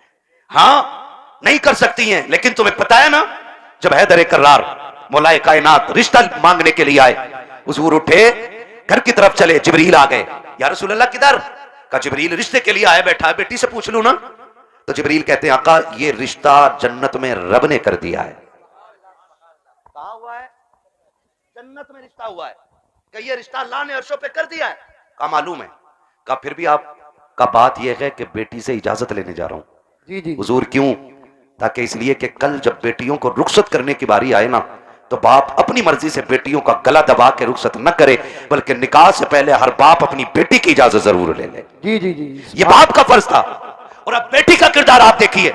आज बेटियां कह दिया करती हैं कि जी क्या जरूरत है, हम मर्जी के मालिक हैं, हमने अच्छा लगा कर डाला, मेरा नबी खातून जन्नत के पास, अब्बा जी कैसे आना हुआ? का बेटी बाहर अली आए खड़े हैं, रिश्ते के लिए आए हैं, बेटी तेरी क्या मर्जी है? इतना सुना खातून जन्नत की। हद हो गई भाई, बेटियों को ऑफिसों में भेजा जा रहा है। कुरान कहता है रिजालु कव्वामून अलन निसा। वो इसलिए नहीं कह रहा है कि तुम उन्हें जूतियों पे रखो, वो इसलिए नहीं कहा है कि तुम उन्हें लाठी के नीचे रखो। तुम्हें हाकिम इस्लाम ने इसलिए नहीं बनाया कि तुम बेटियों पे थप्पड़ चलाओ, तुम्हें हाकिम इसलिए बनाया था कि तुम मेहनत करके पागल का निजाम चला, ये घर में रह के तेरे घर का निजाम चलाए। सुभान अल्लाह सुभान। इसलिए बेगैरत ना बनो, गैरत वाले बनो। जितनी बेटियां 95% मुर्तद हो रही हैं, वो सिर्फ ऑफिस की वजह से हो रही हैं। ऑफिस की वजह से बीबीएस बनाऊंगा, लड़की को बीए कर रही है, डिग्री कराऊंगा। ऐसी डिग्री पे लानत जो दुनिया में जिल्लत का सबब बने और आखिरत में अजाब का सबब बने। आप भी जब रिश्ता करने जाया करो ना, तो डिग्री देखो ना देखो, रब का कुरान देखा करो। क्या नाम है? मिर्जापुर। चला है बहुत मेहनत पर, माइक बहुत खराब है, शजरे के लायक माइक नहीं है भाई, ठीक है ना? तवज्जो है सारे लोगों की। मिर्जापुर है ना? मिर्जापुर के कितने लोग हैं? हाथ उठा के बता दें जरा। माशाल्लाह। अब हाथ नीचे कर लें। अब जो मिर्जापुर के बाहर के वो जरा हाथ उठा दें। अच्छा, ये सुभान अल्लाह कहने वाले सारे ही परदेसी हैं, क्या बात है। नहीं नहीं, ये इनका हक भी है, जो इश्क में वहां से आ सकते हैं तो यहां बैठ के सुभान अल्लाह भी बोल सकते हैं, है ना। अकबरपुर से कई गांव के लोग आए हुए हैं, अल्लाह सबको सलामत रखे। और भाई एक बात सुन लो, ये मत सोचना कि हमारे मरकज से इसका आगाज होगा तो हम करेंगे,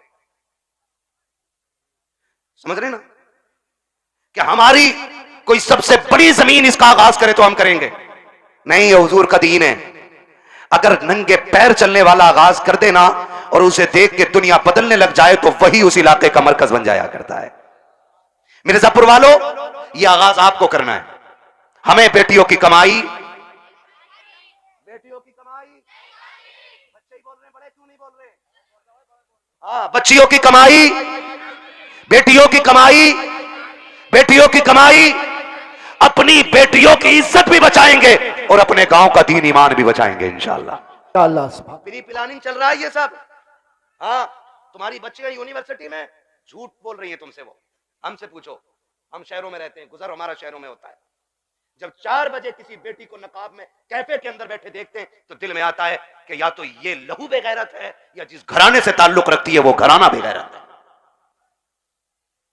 हाँ, मैं फला जगह पढ़ नहीं रही, मैं जानता हूं एक बच्ची को जानता हूं, मैंने उसका वीडियो देखा, आज उसका बाप दुनिया में नहीं है, नाम नहीं बताऊंगा, बुरा लग जाता है। और उसकी रील देखी मैंने, आग लगे इन रीलों को, इन्होंने कौम की इज्जत का जनाजा निकाल दिया है। अब्बा भी बैठा बैठा कह रहा नहीं नहीं, ये मेरी बेटियों को इजाजत मैंने दी है, ये मेरी बेटियों की इज्जत हो रही है, पूरा हिंदुस्तान बेटियों को जान गया है। अगर तबाइफा और नंगी होकर के नाचने वाली रोड पे नाचने लगे तो सिर्फ मुल्क नहीं दुनिया जान जाया करती है, लेकिन फरिश्ते उससे अनजान हो जाते हैं। मगर खुदा की कसम, अगर यही बेटी रातों को उठ के सजदों में गिर जाए तो कोई जाने या ना जाने, खुदा की रहमत के फरिश्ते उसे जानने लग जाया करते। सुभान अल्लाह, जिंदाबाद। रीलें बना के डाल रही है, और किसी रील वाली से शादी मत करियो, ना ऐसी रील होएगी बेटे, ना सो पाओगे ना जाग पाओगे चैन से। हाँ, खुदा आपको तौफीक दे, बदलेंगे इंशाल्लाह रवैये। बच्चियों को दीन दीजिएगा, बच्चियों को शरीयत सिखाइएगा, हुजूर का इश्क बच्चियों को सिखाइएगा।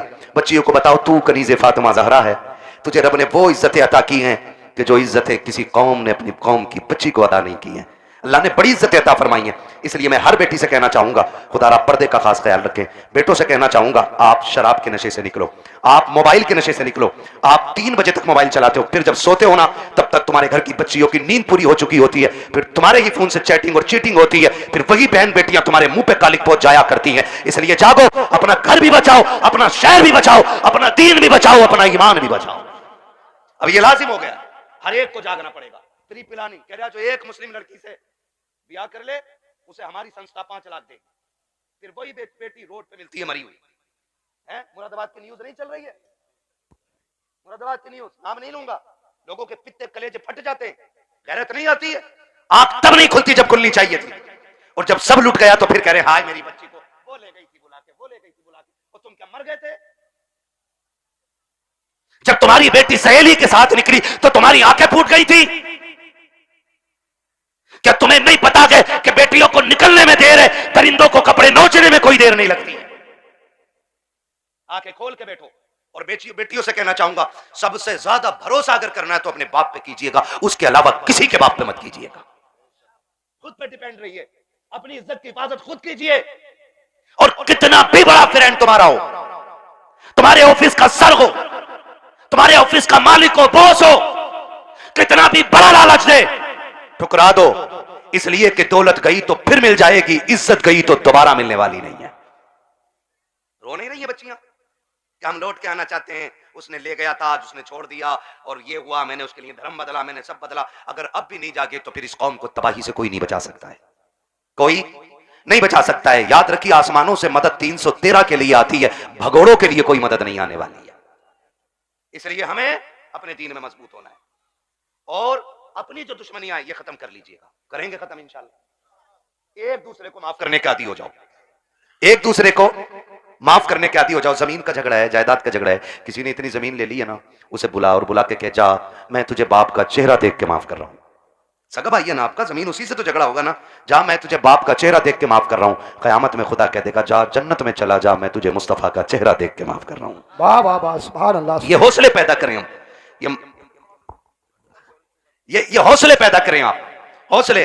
हजरत जी चुगलखोरी भी क्या है, दिल के पपोले चल उठे सीने के दाग से, इस घर को आग लग गई घर के चराग से। जानते हो हमारी बर्बादी का सबसे बड़ा सबब वो होता है जो सुबह से शाम तक हमारी बैठक में बैठ के 6 कप चाय पी के जाता है। लगा लो हिसाब, किसने चीनी पे पटेला फेरा हमारी।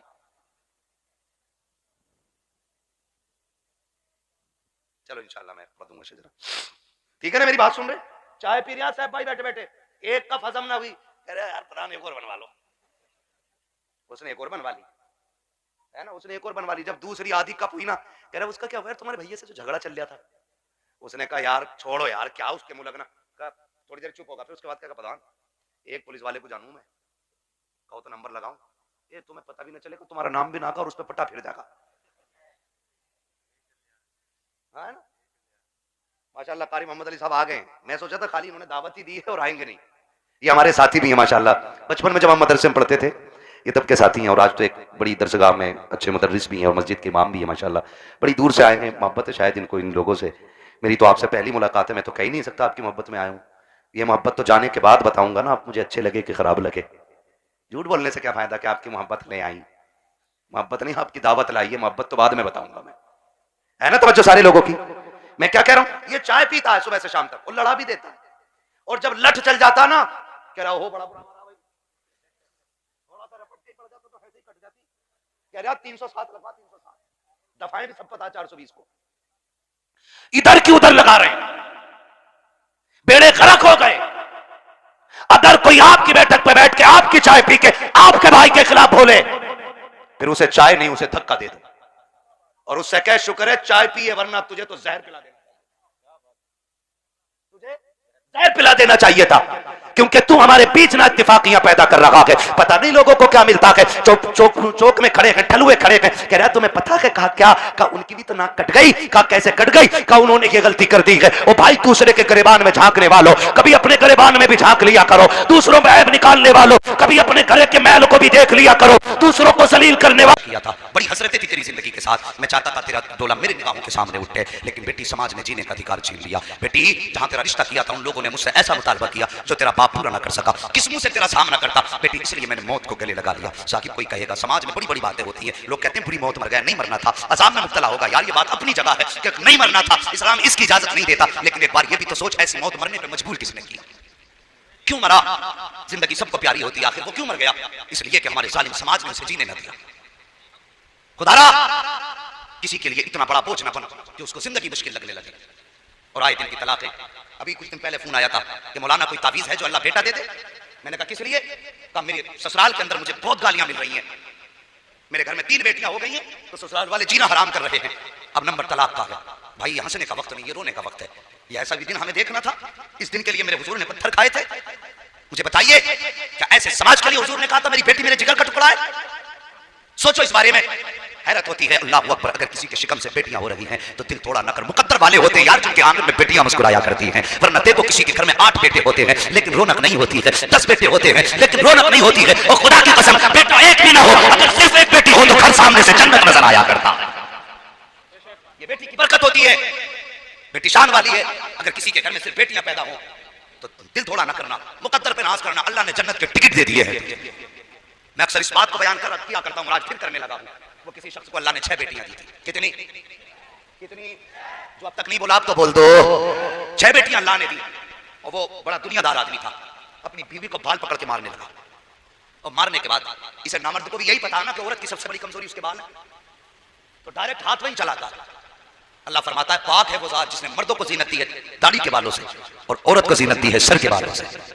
अगर कोई तेरी दाढ़ी पकड़ ले तो कहता तूने कुफर कर दिया, इसलिए कि तेरी दाढ़ी को अल्लाह ने चेहरे की जीनत बनाया था, और तू जब औरत के बाल पकड़ता तो बता उसे भी तो अल्लाह ने सर के बालों से सर के बाल पकड़े और औरत की पिटाई शुरू की। औरत उम्मीद से थी, उसने कहा सुन अगर इस बार 7वां बेटी पैदा हो गई ना 7वीं, तो तुझे भी कत्ल कर दूंगा, तेरी बेटी को भी कत्ल कर दूंगा। माँ तो माँ होती है यार, औलाद के लिए तड़प जाया करती है। और तुमने समाज में नहीं देखा, अभी कारी साहब ने बयान किया था माँ बाप की शान क्या है, इनकी कुर्बानी भी सुन। अगर कोई औलाद अपाहिज पैदा हो जाए तो माँ बाप मरते दम तक उसे अपनी कमर पे ढोया करते हैं, मरते दम तक। अगर बेटा 50 साल का भी हो जाए अपाहिज है ना, तो माँ अपने कांपते हाथों से लुकमे बना के खिलाती है। और मुझे तू बता कि तूने 5 साल अपने हाथ से माँ को रोटी खिलाई? और जब तू गरम गरम खाना खाने बैठता है, क्या कभी तूने बीवी से यह भी पूछा बता मेरी माँ ने खाया कि नहीं खाया? तूने तो पेट भर के खाया, हाथ साफ करके चला गया, तुझे क्या पता बाप को रोटी मिली कि नहीं मिली? अगर तू गैरतदार बेटा है ना, तो मुंह से हलक से लुकमा उतारने से पहले ये पूछ लिया कर, बता मेरे बाप ने रोटी खाई कि नहीं खाई है। और ताकीद कर अपने घर में कि मुझे रोटी का लुकमा बाद में दे, पहली रोटी मेरे बाप के पास भेजी जाए। अगर जन्नत में जाना चाहते हो तो सुन लो, वरना मैं ऐसा छोटा मौलवी नहीं जो तुम एक रात में जन्नत बांट के चला जाऊं। जन्नत मेरे बाप की नहीं, जन्नत रसूल पाक की है। जन्नत उसे मिलेगी जिसे मदीने वाला मुस्तफा चाहे। अमल कब करोगे? कोई भी बंदा करो कहता है 1 ईंट लगा दो जन्नत हो जाएगी तुम्हारी। मुझे बता, बाप की 5 रुपए की गोली नहीं ला के दे सकता, 50,000 का मीनार बनवा रहा है, अल्लाह कयामत के दिन यही कंधे पे रख के कहेगा 5 रुपए की दवा बाप को ना ला सका, इस मीनार को लेकर चल, मुझे इसकी कोई जरूरत ही नहीं है। सबसे पहले माँ बाप का हक अदा करो, इनकी सबसे ज्यादा बड़ी जिम्मेदारी है। बाप को सिर्फ तुम 10,000 की दवा दिला दो और 100 रुपए फिर बचा के मस्जिद में दे दे, खुदा की कसम अल्लाह उस 100 रुपए के बदले में तुझे जन्नत में महल अता फरमा देगा। इसलिए कि तेरे घर में बैठा तेरा बाप तुझसे राजी है। समझ रहे मेरी बात? वो कहने लगा अगर बेटी पैदा हुई तो बेटी को भी कत्ल करूंगा, या तो तुझे घर से निकालूंगा या तेरी बेटी को कत्ल कर दूंगा। नींद तो नहीं लगी अभी आपको? अगर नींद लगी हो तो सारे बोल दो या रसूल अल्लाह। अल्लाह सलामत रखे भाई, बस थोड़ी देर और बर्दाश्त करें। मुझे मालूम है वक्त काफी हो चुका, गांव के अंदर काम वाले लोग होते हैं, मसरूफ लोग होते हैं, लेकिन अल्लाह सलामत रखे। ये आपकी मोहब्बतें जरा बोल दे या रसूल अल्लाह। हाँ माशाअल्लाह भाई फरकान साहब, ये देखो आपका जलसा आशिकों को देख के लग रहा है शुरू हुआ। अल्लाह सलामत रखे, चेहरे अच्छे हो तो फिर बातें भी अच्छी हुआ करती हैं। इधर मोहल्ले वाले कम बोल रहे हैं, लगता है अपोजिट पार्टी से है। जरा इधर वाले भी कहते ना या रसूल अल्लाह। हाँ कभी भी हुजूर को पुकारा करो ना तो मौलवी को दिखाने के नहीं, अपने नबी को मनाने के लिए पुकारा करो, वल्लाह वो सुन लेंगे, फरियाद को पहुंचेंगे। इतना भी तो हो कोई दुआ करे दिल से, हुजूर को दिल से पुकारा करो। और ये वजीफा समझो, ये रस्म नहीं वजीफा। दिल से पुकारो तो कसम खुदा की फिर आवाज देने की देर होती है, उन्हें देखने में देर नहीं होती है।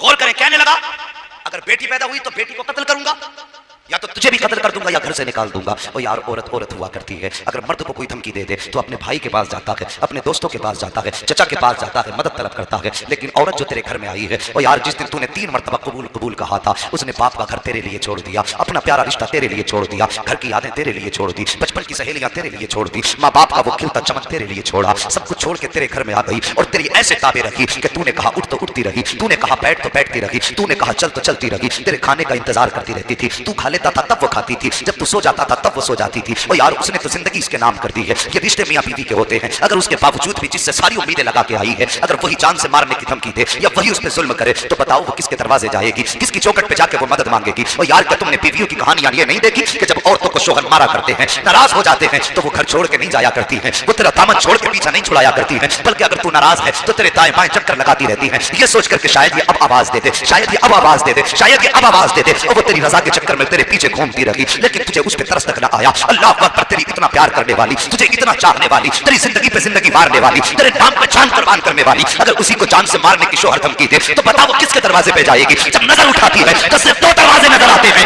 या तो रसूलुल्लाह का दरवाजा नजर आता है या फिर अल्लाह का दरवाजा नजर आता है, तीसरा दरवाजा नजर नहीं आता। जैसे शोहर ने कहा था अगर ये 7वीं बेटी पैदा हो गई तो याद रखना बेटी को कत्ल कर दूंगा, तुझे घर से निकाल दूंगा। अल्लाह अकबर, मजबूर थी औरत, किसके दरवाजे पे जाती, किससे जाके मदद मांगती। अगर किसी के दरवाजे पे जा रही थी तो शोहर की बेइज्जती थी, किसी से मदद मांग रही थी तो शोहर की बदनामी थी। साकी वो किसी के दरवाजे पे नहीं गई, वो किसी दुनिया वाले की चौखट पे नहीं गई, बल्कि जब सारी दुनिया सो जाती है वो अपना मुसल्ला बिछा देती है और सजदे में सर रख के रोना शुरू कर देती है और कहती है ए मेरे परवरदिगार, तू खूब जानता है मैं तेरी मजबूर बनती हूँ। ए मेरे मालिक, तूने मुझे एक बेटी दी, मैंने दामन फैला के संभाली, तूने दूसरी बेटी दी, मैंने खुशियों से संभाली, तूने तीसरी बेटी दी, मैंने मोहब्बत से संभाली, तूने चौथी बेटी दी, मैंने फख्र से संभाली, या अल्लाह 5वीं छठी बेटी दी, मैं तेरी दी हुई नेमतों को संभालती रही। मगर मेरे मालिक, आज मेरे शोहर ने बहुत बड़ा दावा किया है, उसने चैलेंज किया है और उसने कहा है कि अगर बेटी पैदा होगी तो मैं बेटी को कत्ल कर दूंगा, बेटी को कत्ल करने के बाद तुझे घर से निकाल दूंगा। उसके बाद वो औरत रोई है, रो के कहती है मेरे मालिक, मैं जाऊं तो किसके दरवाजे पे जाऊं, मैं खटखटाऊं तो किसकी चौखट खटखटाऊं। मेरे मालिक, तेरे महबूब की सुन्नत अदा करती रही, तेरे महबूब के फरमान पे अमल करती रही। आज ये दिन देखना पड़ा है कि बेटी अगर पैदा हो जाएगी, ए अल्लाह, अगर बेटी कत्ल की गई मैं मां हूं कैसे गवारा करूंगी, अगर मुझे कत्ल कर देगा तो कोई बात नहीं है। अगर बेटी सामने मारी गई, मेरे मालिक मैं कैसे बर्दाश्त करूंगी? या अल्लाह मेरी तमन्ना ये है, ए मेरे परवरदिगार,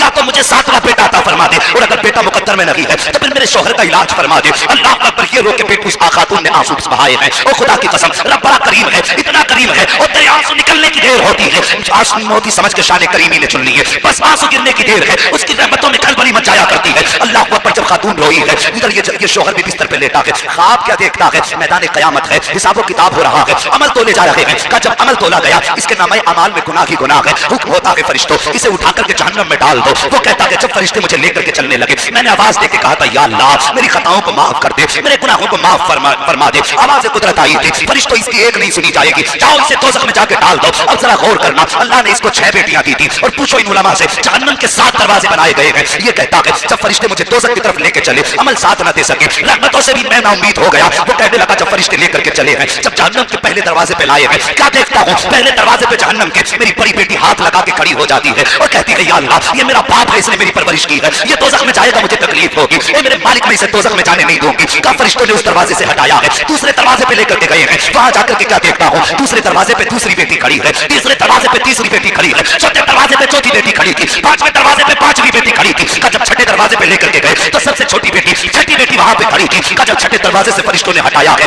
उसके बाद बेटियां तो 6 थी, 6ठे दरवाजे से हटाया, 7वें दरवाजे पर जब लेकर के आए हैं, मैं क्या देखता हूँ? 7 बेटियां तो नहीं थी, सिर्फ 6 बेटियां थी, इसलिए 7वां जहन्नम का दरवाजा खाली नजर आ रहा था। मैंने जब देखा 7वां दरवाजा खाली है, मैं डर गया, आंख खुल गई, मैंने कुछ ना सूझा मुझे, मैंने सजदे में सर रख दिया और रो के कहा था, या अल्लाह मुझे 7वां बेटा ना दे, अगर देना है तो अपने कर्म से